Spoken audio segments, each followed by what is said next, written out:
Muchas gracias. El Gracias. segundo tema que vamos a presentar a continuación, gracias doctor Iván Apolaya. El segundo tema es el tema de insulinoterapia en pie diabético y está a cargo del doctor Francisco Mesa Legua. El doctor Francisco Edgardo Mesa Legua es egresado de la Universidad de San Marcos de la Facultad de Medicina Humana y es especialista en endocrinología. Es miembro de la Asociación Americana de Diabetes y Sociedad de Endocrinología del Perú. Actual jefe del Servicio de Endocrinología del Hospital Docente de Especialidades Médico-Quirúrgicas, Hospital Daniel Alcides Carrión, del Departamento de Junín en Huancayo. El doctor Mesa cuenta con una maestría en salud pública otorgada por la Universidad Nacional del Centro del Perú y tiene un máster en medicina antienvejecimiento y de la Universidad de Barcelona. Les damos la bienvenida, doctor Mesa. Por favor, doctor, gracias. Bueno, ante todo, muy buenas noches con todos los colegas. Un saludo desde acá, del departamento de Junín, desde las alturas. Un saludo al doctor Iván, que no sé si me reconoce, nos cruzamos en algún momento, haciendo salud básica. Bien, ante todo, buenas noches con todos los colegas. Y vamos a ver un tema que realmente resulta un poco controversial, acerca del manejo de la insulina en un paciente con pie diabético. Aunque creo yo que no debería haber ninguna controversia. Pretendo explicar algunas razones a favor y en contra del uso de la insulinización en el mejor control de un pie diabético. Como lo dijo el colega que me antecedió, esto es muy complicado a veces el manejo de un pie diabético. Es complicado porque no sabemos cómo va a llegar, no sabemos cuáles son las complicaciones y por lo general, pues, por lo menos en la atención en el Ministerio de Salud, vemos pues que llegan pacientes muy complicados, no han tenido quizás un buen manejo metabólico de la enfermedad. Entonces, pues, tenemos que manejar dos aspectos. Uno en sí, en las lesiones, en la complicación de este pie diabético, y la otra es en los parámetros metabólicos. Es todo un reto para el médico de decidir, pues, si ese pie va a ir a un manejo médico de curación o ir a la amputación. Muchas veces el éxito o el fracaso del manejo se debe a tomar una acertada decisión o quizás no tanto. La diabetes mellitus es un problema sanitario de primer orden, como demuestra la alta prevalencia de esta enfermedad en la población general.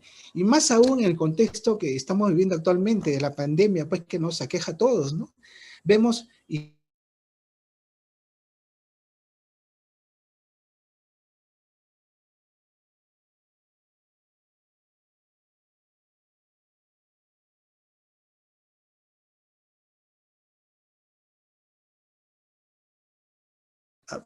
en cuanto al manejo,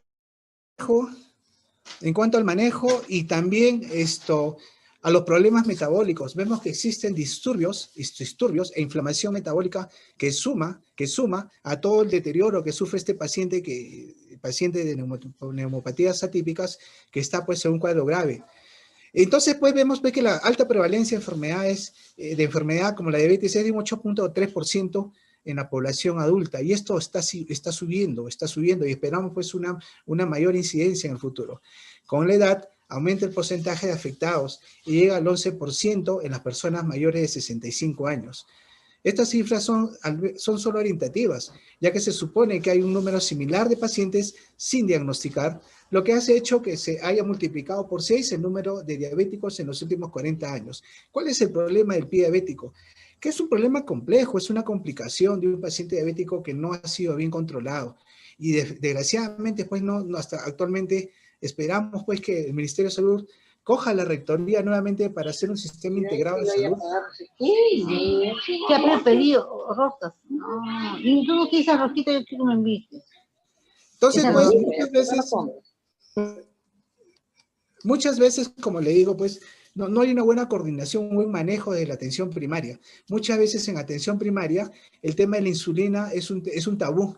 No se quiere manejar, no se quiere insulinizar al paciente, y eso lo único que produce es daños y complicaciones de este paciente a futuro. Cuando llega pues un servicio a un hospital especializado que tenga pues la capacidad resolutiva adecuada, llega un pie diabético complicado, con malos valores metabólicos, ¿no? Tanto a nivel de tejido neuronal, a nivel de tejido vascular, que hacen imposible la recuperación del pie, o si se puede mantener ese pie, pues la estancia hospitalaria, el manejo resultan muy elevados, ¿no? Por eso decía, es todo un reto el manejo en cuanto a orientar ese pie, si va a ir por el manejo médico o va a ser más beneficioso al paciente quizás ir al manejo quirúrgico, ¿no? Entonces, pues, el primer problema que encontramos a nivel, pues, de trabajo, a nivel de campo, es el poco uso de la insulina, el poco uso de la insulinización, y también el otro gran problema que yo veo que ocasiona complicaciones, y una complicación es ese pie diabético, es que no todavía aceptamos, pues, las guías que nos dicen que la glibenclamida no debe usarse ya, y la seguimos usando, ¿no? La glibenclamida, ¿por qué digo que es un tema especial y que merece darle importancia o nombrarlo? Porque produce la falsa sensación de que el paciente está controlando viendo una glucosa baja. Pero muchos vemos a estos pacientes después de 3, 4, 5 años que vienen con complicaciones y con una glucosa muy elevada y hace que la insulinización sea más agresiva, ¿no? Por eso yo creo que el primer error a nivel de salud pública que tenemos que solucionar, y creo que el Ministerio de Salud tiene que intervenir en esto, es alcanzar la insulina o masificar cuando se debe, cuando hay criterios, pero usar la insulina ya en atención primaria o continuar con el tratamiento, ya que a veces hay un poquito de oposición a esto. Quiero mencionar algunos efectos resultantes de la insulina como hormona, que no tiene que ver con lo que ya conocemos nosotros, ya sabemos cuál es la función en el hígado, en el músculo, pero quizás el tema importante es saber cuál es la función de la insulina a nivel de todos los tejidos. Y vemos pues que incrementa en forma importante la captación de glucosa de casi 80%, ¿no? Que se transporte y que se funciona a nivel celular en forma habitual. No solamente el tema es de glucosa, y eso hay que tenerlo claro. El tema también es el manejo de colesterol, triglicéridos y algunos otros elementos muy importantes. La membrana celular se hace permeable para muchos aminoácidos y también para algunos iones importantes. En un periodo corto cambia la actividad de muchas enzimas metabólicas intracelulares. Algunas horas, incluso días más tarde, tiene lugar otro efecto que se debe a cambios en la velocidad de la traducción del ARN mensajero. Entonces, ¿qué nos está diciendo? Que la insulina humana, la hormona que conocemos, tiene muchas funciones importantes a nivel celular, citoplasmático y también a nivel nuclear. Entonces, pues, su importancia y su relevancia está dada. Es cierto, existen hipoglicemiantes muy importantes y algunos que están saliendo y otros que se vienen, ¿no? Que tienen muchas acciones benéficas como el mejor manejo cardiovascular, evitar o prolongar pues, las enfermedades cardiovasculares, las complicaciones, pero la insulina tiene una acción, digámosle así, pleotrópica, que va a actuar a muchos niveles y va a permitir pues a la célula darle pues algún plus, algunas mejorías en su función, y más aún cuando hablamos de un pie diabético ya deteriorado, con tejidos pues que sobre todo cuando hablamos de tejidos vasculares ya tiene alto deterioro, sobre todo a nivel microvascular. Entonces, pues, hay que ir valorando un poquito el concepto y la posición de la insulina, y quizás al final lo que deberíamos decir es que de acuerdo al grado de deterioro de la diabetes o el tiempo de enfermedad de la diabetes, lógicamente todos sabemos, de acuerdo a las guías, pues el manejo escalonado que tenemos, pero debemos tener en claro que cuando se debe usar insulina, se debe usar, quizás sea en forma preventiva, en un lapso corto, pero tenemos que tener el criterio suficiente para aplicarla cuando es necesario. Y otra debilidad muy importante que tenemos es el no conocimiento y quizás algún grado de rechazo a la insulina que pretendo en esta exposición pues un poquito mejorar este concepto que se tiene incluso a nivel del gremio médico, de los colegas médicos. Aproximadamente entre el 15 y el 25% de los diabéticos presentarán una úlcera en el pie a lo largo de su vida y constituye la primera causa de amputación no traumática en el mundo. Estos conceptos que menciono son de relevancia importante y estamos dándonos cuenta que una grave complicación puede ser pues un pie diabético, ¿no? Y no solamente por el tema de la estadística, sino por el tema de la limitación que representa a la persona en cuanto a él, en cuanto a su familia. La prevalencia a nivel mundial del pie diabético está entre los 1.3 y el 4.8%. Estas úlceras se desarrollan por la confluencia de varios factores predisponentes y agravantes. Es importante reconocer la etiología y la fisiopatología del pie diabético. No voy a ahondar en conceptos puntuales, pero sí quiero sacar o resaltar algunos hechos importantes. Son factores predisponentes: la neuropatía sensitiva, que ocasiona la falta de sensibilidad, ¿no? La neuropatía motora, que ocasiona un desequilibrio entre la musculatura flexora y extensora, dando lugar a una artropatía, y la neuropatía autonómica, que da lugar a la hiperkeratosis y a la sequedad de la piel. O sea, es una agresión continua a todo nivel, a nivel motor, a nivel sensitivo y sobre todo a nivel de la piel, que es un órgano de protección importante, aparte de otros beneficios. Son factores precipitantes cualquier roce o traumatismo, son factores agravantes la infección y la isquemia, que determina el futuro de la extremidad del paciente. Por lo que decía, pues, a veces esto es importante hacer una buena evaluación inicial para tratar de recuperar o sanar ese pie. Cuando ya el deterioro es realmente a nivel muy, muy profundo, entonces ya no vamos a poder hacer mucho. Y si queremos intentar curar ese pie, más bien estamos prolongando que es una complicación, o quizás estamos promoviendo un efecto grave a futuro. Entonces, un poquito siendo crítico de cuáles van a ser las complicaciones de la insulinoterapia, hay algunos puntos que quiero resaltar y de misma forma rebatir también que no son realmente complicaciones que se pueden manejar quizás. La primera y más importante es la hipoglicemia.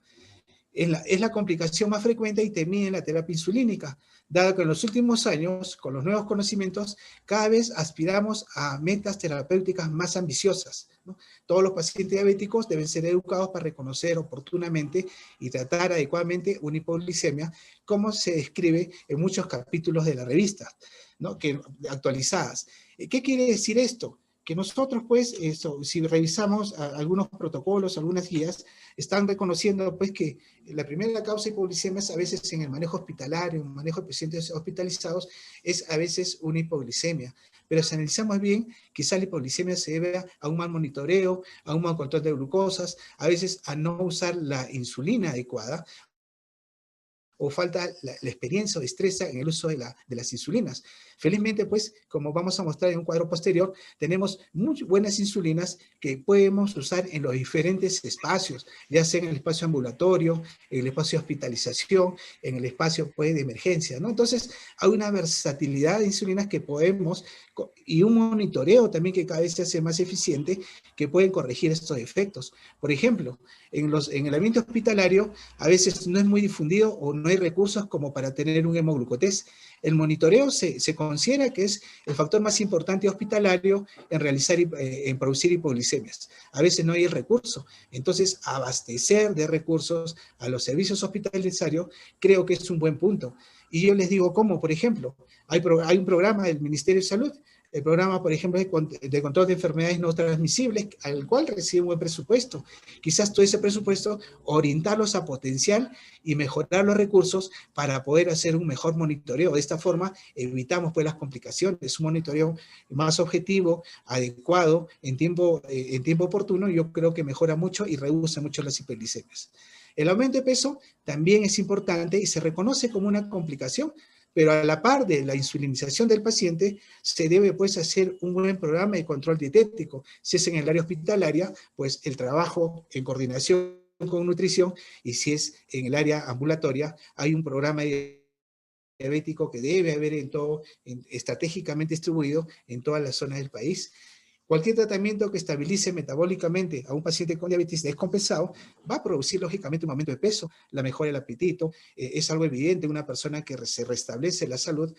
No obstante, el tratamiento con insulina puede además favorecer la ganancia de peso, un estímulo lipogénico directo de la insulina sobre el tejido adiposo, ¿no? Independientemente incluso de la ingesta, por lo que es fundamental un tratamiento dietético estricto y tener claramente establecido, ¿no? Y tenemos buenas guías para eso, cuándo se debe usar insulina y con qué criterio se debe usarla, ¿no? Entonces, el tema no es insulinizar o no insulinizar, sino cómo hacemos una atención personalizada de nuestro paciente, ¿no? Cada paciente es una realidad diferente y eso hay que reconocerlo.